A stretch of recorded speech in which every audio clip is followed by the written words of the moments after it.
আপনি দেখছেন news now, আমরা জানি কোনটা খবর।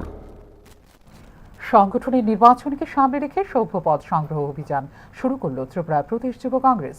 মঙ্গলবার প্রদেশ কংগ্রেস ভবনে আয়োজিত সাংবাদিক সম্মেলনে এ বিষয়ে বিস্তারিত জানিয়েছেন যুব কংগ্রেস নেতৃত্ব। এদিকে অভ্যন্তরীণ সাংগঠনিক নির্বাচনের জন্য 31 ডিসেম্বর থেকে 10 জানুয়ারি পর্যন্ত মনোনয়নপত্র জমা দেওয়া যাবে বলে জানিয়েছেন যুব কংগ্রেস নেতৃত্ব। फर्स्ट डे है 23 दिसंबर। आज यहाँ मेंबरशिप लॉन्च हुआ है। उसके बाद कल से हम लोग मेंबरशिप और नॉमिनेशन के लिए हर एक डिस्ट्रिक्ट में जाएंगे।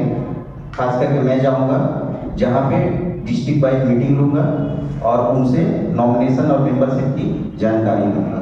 ये हमारा शेड्यूल है 24 दिसंबर से 18 दिसंबर तक। 28 दिसंबर नॉमिनेशन का डेट है 31 दिसंबर से 9 जनवरी तक। आप ऑनलाइन इसमें नॉमिनेशन कर सकते हैं। नॉमिनेशन का पेमेंट के लिए एक दिन हम लोग बढ़ाए हैं। 31 दिसंबर से 10 जनवरी के बीच में आप कभी भी पेमेंट कर सकते हैं। कंप्लेन एक बहुत ही इम्पोर्टेंट है।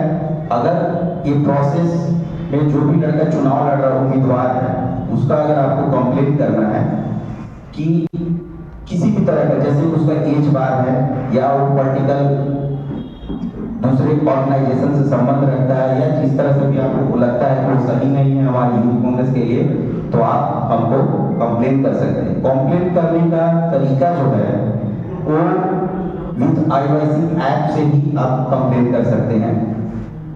और कंप्लेन भी करेगा कौन? जो उम्मीदवार है वही उम्मीदवार का ही अगेंस्ट में कंप्लेन कर सकता है, अदरवाइज नहीं। अब ईमेल के द्वारा या फोन करके कोई कंप्लेन को स्वीकार नहीं किया जाएगा। उसके बाद हम लोग फाइनलाइज नॉमिनेशन जितने भी आए हैं उनको फाइनलाइज चेकिंग करके 14 जनवरी को हम लोग वेबसाइट पर अपना पब्लिश कर देंगे। आप वहां पे देख सकते हैं। मेंबरशिप हम लोग लॉन्च कर रहे हैं 20 जनवरी से 20 फरवरी तक, पूरे 1 महीना मेंबरशिप चलेगा।